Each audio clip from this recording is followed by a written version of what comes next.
This is the Tom Bigby Tales, and I'm your host, Shannon Evans. I write about a small town in northeast Mississippi on the Tombigbee River.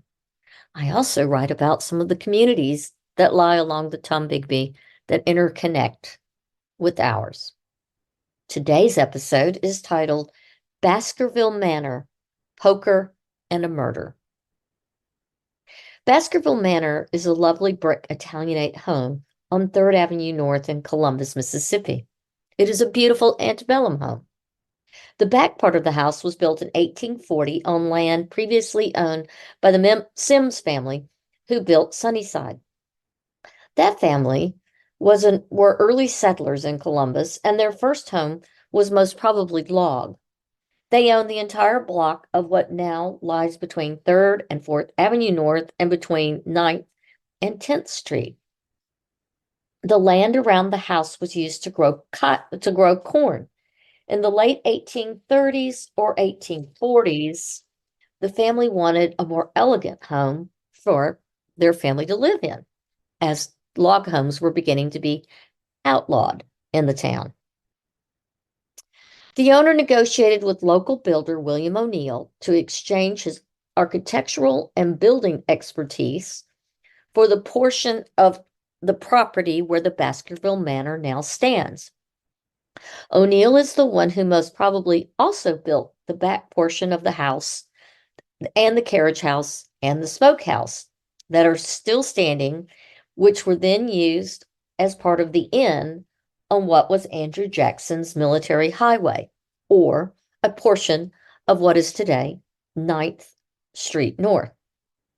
The property was purchased by wealthy planter and prosperous merchant Governor James Whitfield, who owned Snowden just across the street. Whitfield built what became Baskerville Manor as a wedding present for his son Henry, who married Laura Young in May of 1858 in Lowndes County. Henry was a graduate of the University of Alabama of 1854/1855, and by 1856 had become a lawyer in Columbus. During the Civil War, Henry would serve on General William E. Baldwin's staff and would eventually be captured at the fall of Vicksburg and would be traded in a prisoner exchange about a year later. The Whitfields would sell their home to Marcellus Hatch in 1867 after the war. Hatch was a druggist with a fairly successful apothecary on Main Street in Columbus. He and his wife and 2 children had only been in the home 7 months when Marcellus Hatch bets the house against Richard E. Moore's Prairie Plantation and Cotton Gin.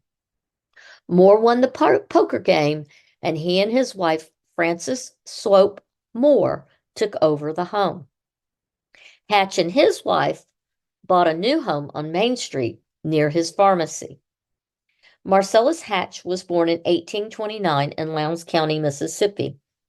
His father, Lemuel Hatch, and mother, Sarah Jane Patrick Hatch, came to Mississippi from Hancock County, North Carolina, for the land grants.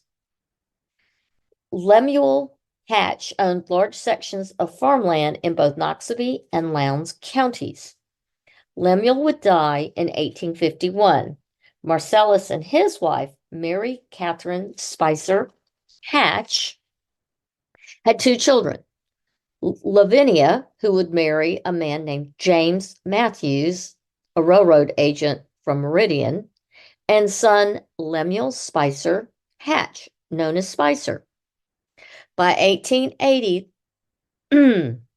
Lavinia has married and moved on, and Mary Catherine Spicer Hatch, Marcellus's wife, had passed away previously in 1876 and was buried in the Hatch family plot at Friendship Cemetery. Marcellus is still running his pharmacy in 1880, and young Spicer, his son, is 23 years old, in the prime of his life, working with his father when he was out and about on the evening of August 30th, 1880, when he was shot and killed by young Hunter Sharp son of former Brigadier General Jacob Sharp and grandson of the late Mississippi Supreme Court Justice William Harris. According to news articles, Hunter Sharp shot Spicer Hatch 2 times after Hatch allegedly jumped Sharp and shot once at Hunter Sharp. Remember, the newspaper in Columbus at the time is owned by Hunter Sharp's father, the late general. Hatch allegedly rushed Sharp out of a building and shot at him with and I'm going to butcher the name, Matrelou palm pistol, a square 8mm 5-shot, very rare, very expensive pistol, a pistol that's never found in the investigation. Sharp shot Hatch first in the hand, knocking Hatch to the ground and on his back, and allegedly, Hatch still hung on to the gun that's never found. The second shot was fired directly in Hatch's mouth, leaving contact burns as well as blowing Hatch's teeth out of his mouth. And Hunter shot at him because allegedly Hatch was preparing to shoot again. 17-year-old Hunter Sharp had shot and killed Spicer Hatch at point-blank range as he lay sprawled on the ground.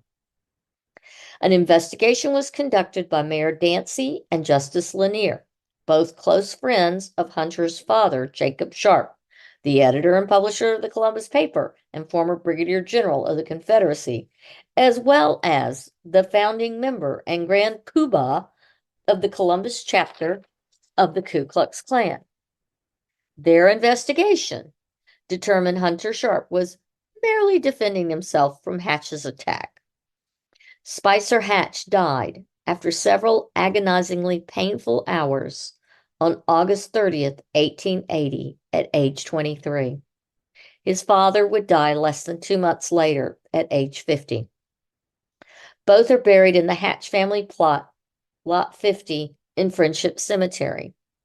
Thomas Hunter Sharp would go on to be mayor and postmaster of Columbus. He would also go on to kill a neighbor in a brutal shootout in Columbus, becoming the town's oldest convicted murderer in his 80s. To find out more about General Jacob Sharp, listen to the December 15th, 2023 episode on the Tom Bigby Tales. To find out about Thomas Hunter Sharp's later murder, listen to the November 29th episode.